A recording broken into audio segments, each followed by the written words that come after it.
जय शिव शंकर, जय भोलेनाथ। नमस्कार साथियों, आप सभी का स्वागत है हमारे चैनल मेरी सोल पर। साथियों, इस वीडियो में बात करेंगे प्रदोष व्रत के बारे में। प्रदोष व्रत कब है, शुभ मुहूर्त क्या होने वाला है, पूजा विधि क्या होने वाली है, उसकी कथाओं के बारे में। चलिए वीडियो शुरू करते हैं। सबसे पहले, कब है भाद्रपद माह का पहला प्रदोष व्रत। भाद्रपद माह का पहला प्रदोष व्रत 31 अगस्त शनिवार के दिन रखा जाएगा, इसलिए इसे शनि प्रदोष व्रत कहा गया है। प्रदोष व्रत का शुभ मुहूर्त। शनि प्रदोष व्रत के दिन शाम में 5:44 से 7:44 तक पूजा के लिए सबसे अच्छा मुहूर्त है। इस दौरान प्रदोष व्रत की पूजा करने सर्वोत्तम फलदायी रहेगा।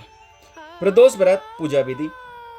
कहते हैं, ज्योतिष आचार्यों द्वारा बताई गई प्रदोष व्रत की विधि के अनुसार सुबह उठने के साथ ही आपका व्रत शुरू हो जाता है। इसी दिन सुबह जल्दी उठकर स्नान आदि के साथ अपने पूजा स्थल की अच्छे से सफाई करें। पूजा स्थल की सफाई करने के बाद शाम के पूजन से पहले ही पूजा की सारी तैयारी कर लें। इसके बाद एक चौकी पर भगवान शिव और माता पार्वती की प्रतिमा रखें और इसके बाद दोनों का अभिषेक करें। फिर वस्त्र आदि अर्पित कर फूल आदि भगवान को अर्पित करें और देसी घी का दीपक जलाएं। इस बात का ख्याल रखें कि भगवान को गुलहड़, कनेर के फूल और बेलपत्र के पत्ते भी चढ़ाएं। अंत में भगवान के भोग में हलवा या खीर जरूर शामिल करें। अब बात करते हैं त्रयोदशी व्रत यानी प्रदोष व्रत। एकादशी की तरह ही हर महीने में 2 बार प्रदोष व्रत आता है, जो कि हर शुक्ल और कृष्ण पक्ष की त्रयोदशी तिथि यानी 13 को रखा जाता है। त्रयोदशी तिथि की सायकाल को प्रदोष काल होता है, इसीलिए इसे प्रदोष व्रत भी कहते हैं। यह व्रत महादेव और माता पार्वती को समर्पित है। यह व्रत को भी बहुत प्रभावशाली माना गया। प्रदोष व्रत में भगवान महादेव का पूजन प्रदोष व्रत काल में ही किया जाता है। माना जाता है कि प्रदोष काल में महादेव का पूजन करने से सभी देवी देवताओं से आशीर्वाद प्राप्त होता है। सप्तमी दिवस यानी कि सोमवार को आने वाले प्रदोष को सोम प्रदोष कहते हैं। मंगलवार को होने वाले प्रदोष को भौम प्रदोष तथा शनिवार के दिन प्रदोष को शनि प्रदोष कहते हैं। वैसे तो त्रयोदशी तिथि ही भगवान शिव की पूजा के लिए सर्वश्रेष्ठ है, परंतु प्रदोष के समय शिव जी की पूजा करना और भी लाभदायक है। प्रदोष काल सूर्यास्त के 1.5 घंटे बाद तक मनाया जाता है।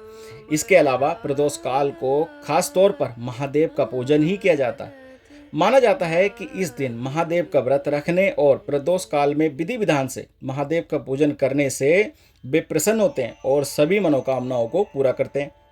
प्रदोष काल को ही ध्यान के लिए और सुप्त नाड़ी यानी कि को जागृत करने के लिए विशेष माना जाता है। अब बताते हैं ध्यान देने योग्य बात। प्रदोष व्रत एक ही देश के 2 अलग अलग शहरों के लिए अलग अलग हो सकते हैं। चूंकि प्रदोष व्रत सूर्यास्त के समय त्रयोदशी के प्रबल होने पर निर्भर करता है तथा 2 शहरों पर यानी कि 2 शहरों का सूर्यास्त का समय अलग अलग हो सकता है। इस प्रकार उन दोनों शहरों के प्रदोष व्रत का समय भी अलग अलग हो सकता है।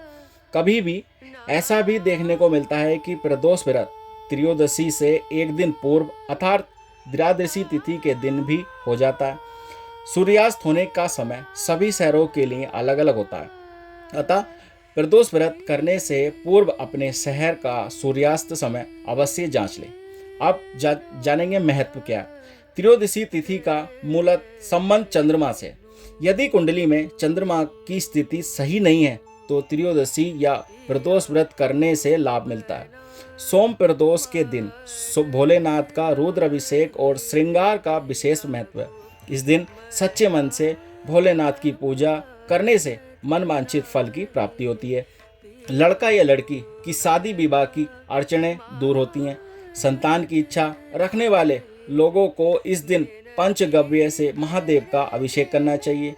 वही ऐसे जातक जिन्हें लक्ष्मी प्राप्ति और करियर से संबंधित सफलता की कामना हो, उन्हें दूध से अभिषेक करने के बाद शिवलिंग पर फूलों की माला अर्पित करनी चाहिए। मान्यता है कि ऐसा करने से भोलेनाथ अत्यंत प्रसन्न होते हैं। अलग अलग बारों के अनुसार प्रदोष व्रत के लाभ प्राप्त होते हैं।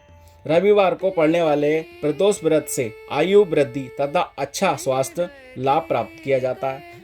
सोमवार के दिन त्रयोदशी पड़ने पर किया जाने वाला व्रत आरोग्य प्रदान करता है और इंसान की सभी इच्छाओं की पूर्ति होती है। मंगलवार के दिन त्रयोदशी का प्रदोष व्रत हो तो उस दिन के व्रत को करने से रोगों से मुक्ति व स्वास्थ्य लाभ प्राप्त होता है। बुधवार के दिन प्रदोष व्रत हो तो उपासक की सभी मनोकामनाएं की पूर्ति होती है। गुरुवार के दिन प्रदोष व्रत पड़े तो इस दिन के व्रत के फल से शत्रुओं का विनाश होता है। शुक्रवार के दिन होने वाला प्रदोष व्रत से सौभाग्य और दाम्पत्य जीवन की प्राप्ति होती है।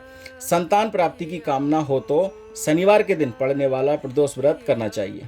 अपने उद्देश्य को ध्यान में रखते हुए जब प्रदोष व्रत किए जाते हैं तो व्रत से मिलने वाले फलों में वृद्धि होती है। जानते हैं प्रदोष व्रत की विधि। प्रदोष व्रत करने के लिए मनुष्य को त्रयोदशी के दिन प्रातः सूर्य उदय से पूर्व उठना चाहिए। नित्य कर्मों से निर्मित होकर भगवान भोलेनाथ का स्मरण करें। इस व्रत में आहार नहीं किया जाता। पूरे दिन उपवास रखने के बाद सूर्यास्त से 1 घंटे पहले स्नान आदि कर श्वेत यानी कि सफेद वस्त्र धारण किए जाते हैं। पूजन स्थल को गंगा जल या स्वच्छ जल से शुद्ध करने के बाद गाय के गोबर से लीप कर मंडप तैयार किया जाता है। अब इस मंडप में 5 रंगों का उपयोग करते हुए रंगोली बनाई जाती है। प्रदोष व्रत की आराधना करने के लिए कुशा के आसन का प्रयोग किया जाता है। इस प्रकार पूजन की तैयारियां करके उत्तर पूर्व दिशा की ओर मुख करके बैठे और भगवान शंकर का पूजन करना चाहिए। पूजन में भगवान शिव के मंत्र ओम नमः शिवाय का जाप करते हुए शिव को जल चढ़ाना चाहिए। व्रत की कथा, शिव चालीसा और भगवान शिव और माता पार्वती की आरती करें। अब जानते हैं प्रदोष व्रत में क्या खा सकते हैं। प्रदोष व्रत यूं तो निर्जला रखा जाता है, इसलिए इस व्रत में फलाहार सेवन का ही विशेष महत्व है।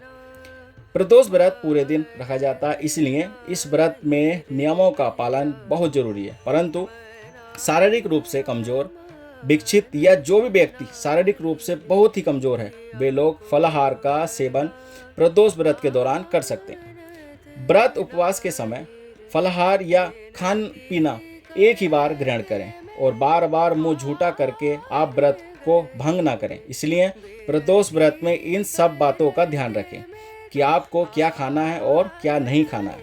अब बात करते हैं उद्यापन विधि की। यह व्रत को 11 या फिर 26 त्रयोदशी तक रखने के बाद व्रत का उद्यापन करना चाहिए। व्रत का उद्यापन त्रयोदशी तिथि पर ही करना चाहिए। उद्यापन से एक दिन पूर्व श्री गणेश का पूजन किया जाता है। पूर्व रात्रि में कीर्तन करते हुए जागरण किया जाता है। प्रातः जल्दी उठकर मंडप बनाकर मंडप को वस्त्रों और रंगोली से सजाकर तैयार किया जाता है। ओम उमा सहित शिवाय नमः मंत्र का एक माला यानी 108 बार जाप करते हुए हवन किया जाता है। हवन में आहुति के लिए खीर का प्रयोग किया जाता है। हवन समाप्त होने के बाद भगवान भोलेनाथ की आरती की जाती है और शांति पाठ किया जाता है। अतः मैं 2 ब्राह्मणों को भोजन कराया जाता है और अपने सामर्थ्य अनुसार दान दक्षिणा देकर आशीर्वाद प्राप्त किया जाता है। अब जानते हैं क्यों किया जाता है प्रदोष व्रत। कहा जाता है कि समुद्र मंथन के दौरान जब हलाहल विष निकला था तो सृष्टि को बचाने के लिए उस भयंकर विष को पी लिया था। वो विष इतना ज़्यादा असरकारी था कि उसे पीने के बाद महादेव का कंठ नीला पड़ गया था और विष के प्रभाव से उनके शरीर में असहनीय जलन होने लगी थी। तब देवताओं ने जल, बेलपत्र वगैरह से महादेव की जलन को कम किया था। जिस समय ये घटना घटी थी उस समय त्रयोदशी तिथि थी और प्रदोष काल था। संसार को विष के प्रभाव से बचाने के बाद देवताओं ने इसी प्रदोष काल में भगवान महादेव की स्तुति की थी। प्रसन्न होकर महादेव ने भी तांडव किया था।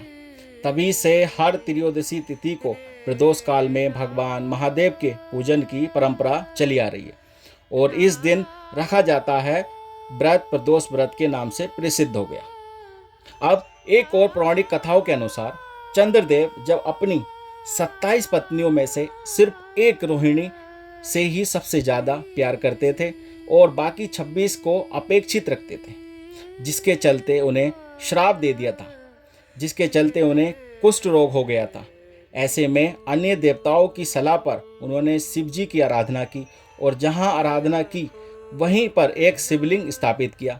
शिवजी ने प्रसन्न होकर उन्हें न केवल दर्शन दिए बल्कि उनका कुष्ठ रोग भी ठीक कर दिया।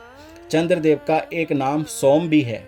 उन्होंने भगवान शिव को ही अपना नाथ स्वामी मानकर यहाँ तपस्या की थी, इसलिए इस स्थान का नाम सोमनाथ हो गया।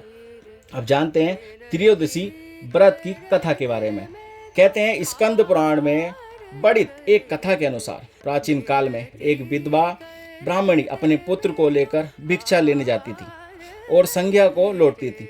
एक दिन जब वह भिक्षा लेकर लौट रही थी तो उसे नदी किनारे एक सुंदर बालक दिखाई दिया जो विदर्भ देश का राजकुमार धर्मगुप्त था। शत्रुओं ने उसे पिता को मारकर उसका राज्य हड़प लिया था।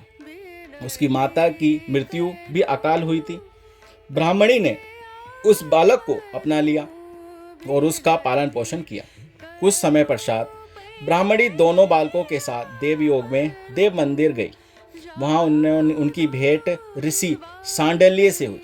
ऋषि सांडल्य ने ब्राह्मणी को बताया कि जो बालक उन्हें मिला है वह दीर्भव देश के राजा का पुत्र है जो युद्ध में मारे गए थे और उनकी माता को ग्रह ने अपना भोजन बना लिया था।